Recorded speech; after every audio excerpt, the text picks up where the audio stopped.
안녕하세요, 경자입니다. 오늘은 지난 5월에 상장했었던 타이거 코리아 배당 다우존스 이 종목을 한번 리뷰를 해보려고 합니다.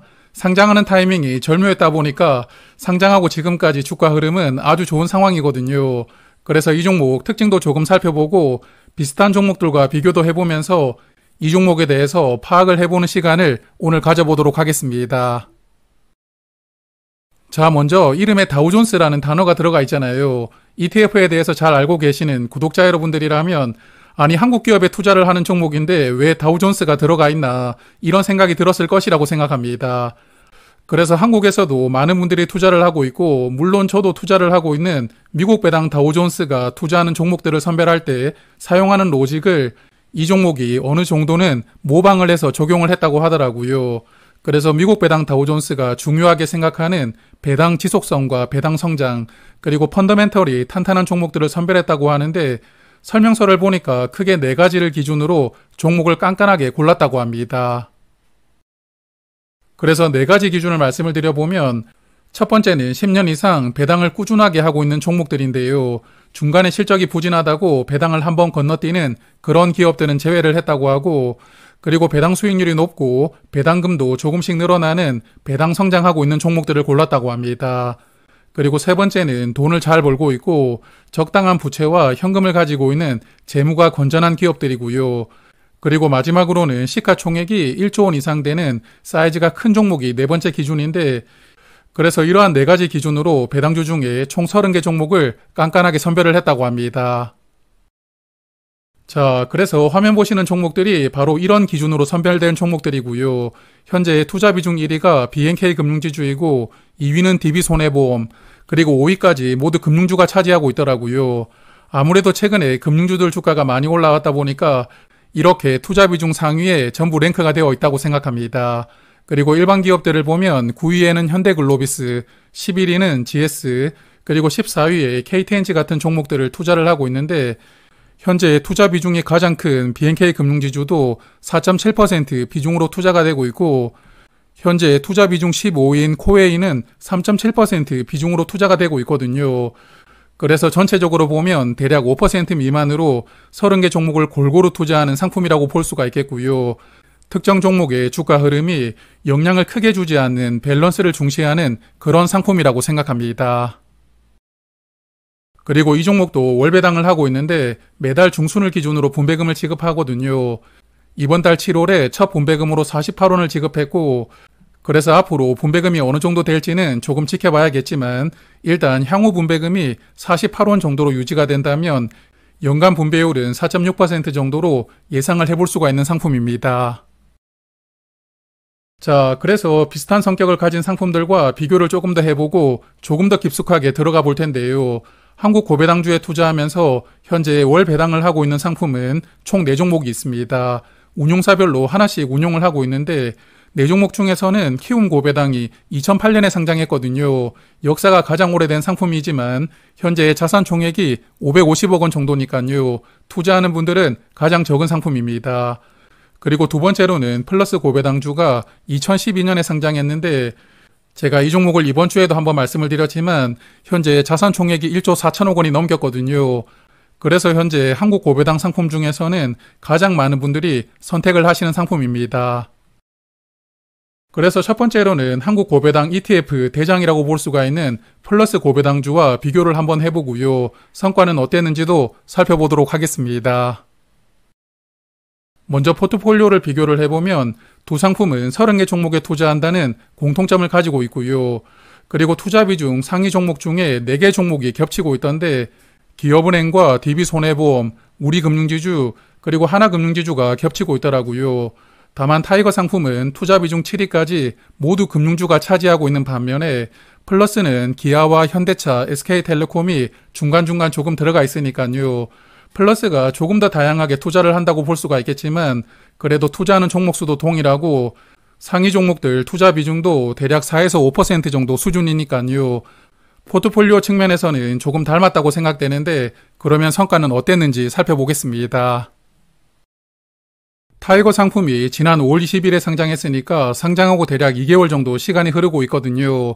5월 20일부터 오늘까지 성과를 비교를 해보았는데 타이거 상품을 상장일 종가에 매수를 했다면 현재 투자 수익률은 26.7%입니다.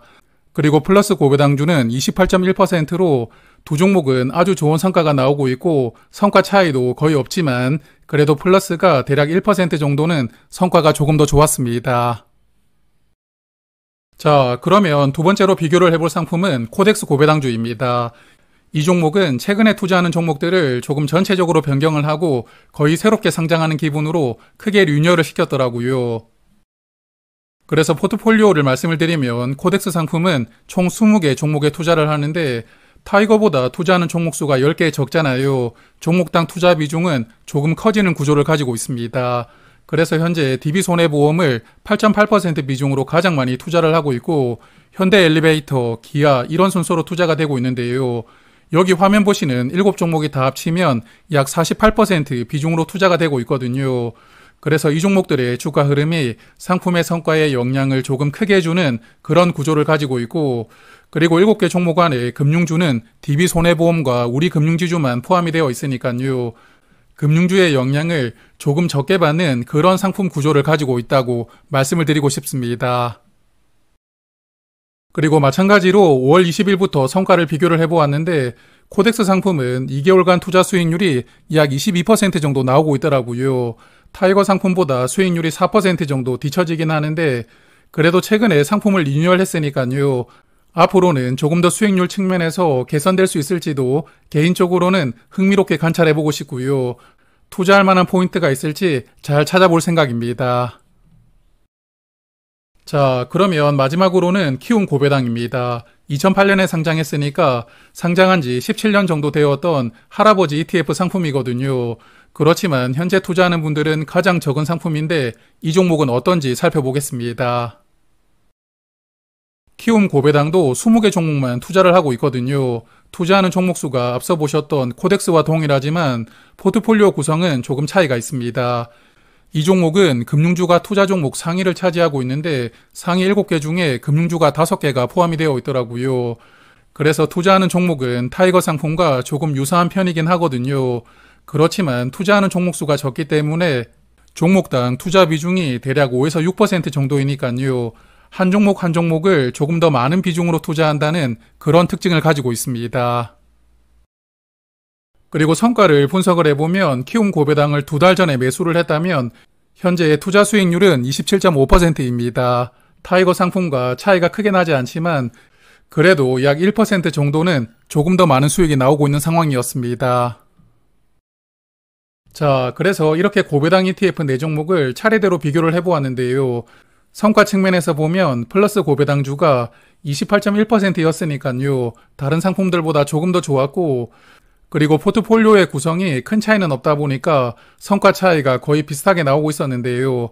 그렇지만 코덱스가 약간 뒤처지고 있기는 한데 그래도 앞서 말씀을 드렸지만 코덱스가 절치부심을 하면서 이번에 상품을 리뉴얼했으니까요. 앞으로는 더 좋은 성과를 보여주기를 기대를 해봅니다. 그리고 투자하는 종목들이 비슷하다 보니까 분배율도 다들 비슷한데요. 4종목 중에서는 타이거만 월 중순을 기준으로 분배하고 나머지 상품들은 월말을 기준으로 분배합니다. 그리고 평균 분배금 기준으로 연간 분배율을 예상을 해보면 플러스와 코덱스는 4.2%, 그리고 키움은 5% 정도로 예상이 되거든요. 그래서 4종목의 분배율은 대략 4에서 5% 정도로 예상이 되기 때문에 분배율 측면에서도 비슷한 성격을 가지고 있는 그런 상품들입니다. 그리고 수수료를 체크를 해보면 타이거 상품은 기본 보수가 0.25%이고요. 나머지 수수료를 합산하면 실제 보수가 현재 0.27%가 적용되고 있거든요.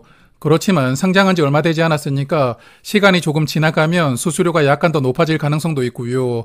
그리고 플러스 고배당주는 실제 보수가 0.32%, 그리고 코덱스 고배당주는 최근에 리뉴얼을 하다 보니까 매매 수수료가 크게 높아진 것이 아닌가 싶더라고요.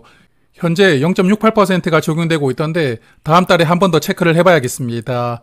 그리고 키움 고배당은 이번 달에 기본 보수를 0.19%로 낮추었더라고요. 그래서 실제 수수료가 어느 정도 되는지는 아마도 다음 달에 확인할 수 있을 것 같습니다. 자, 그러면 오늘 말씀드렸던 내용을 정리를 해보겠습니다. 앞서 수익률을 보셨겠지만 상장하고 2달 만에 거의 27% 가까이 상승하고 있거든요. 주봉 차트를 보아도 음봉도 하나 없이 계속 올라가고 있다가 그래도 이번 주에는 음봉으로 마감을 했었는데요. 일단 최근에 한국 증시가 조정을 조금 받고 있고 고배당주도 마찬가지로 조정을 조금 받을 타이밍이 온 것은 아닌가 생각합니다. 그리고 오늘 시장을 보니까 금융주를 포함해서 배당주들 주가가 조금 빠지더라고요. 이유를 조금 찾아보니까 배당 소득을 분리과세하겠다는 정책에 대해서 일부 여당에서 부자 감세라고 반발하는 뉴스가 나왔다고 합니다. 그래서 사람마다 생각이 차이가 있겠지만 저의 생각을 말씀드려보면 사실 지금 같은 구조로 배당금의 종합과세를 적용하면 결국 배당주를 큰 자금으로 투자를 해봐야 거의 절반 가까이 소득세로 내야 하거든요. 그러다 보니 결국 다들 부동산 하면서 결국은 부동산으로 돈이 흘러가는 그런 구조였다고 생각하는데요. 증시를 활성시켜가지고 집값을 잡을 계획이라면 배당 소득에 대한 분리과세는 반드시 필요한 정책이라고 생각합니다. 그래야 부자들 돈이 움직이게 되거든요. 그래서 정부 입장에서도 결국은 노이즈를 극복하고 정책을 시행하리라고 예상은 하지만 그래도 이런 정책들이 실행되지 않으면 배당주들은 조금 더 조정을 받을 가능성이 있으니까요. 이런 부분도 염두를 해두시고 또 최근에 많이 올라왔잖아요. 천천히 모아갈 그럴 시기라고 저는 생각합니다. 자, 그러면 남은 하반기에도 좋은 투자하시고 자산 많이 늘려가시길 바라고요. 저는 다음에 또 좋은 내용 준비하고 다시 인사드리도록 하겠습니다. 고맙습니다.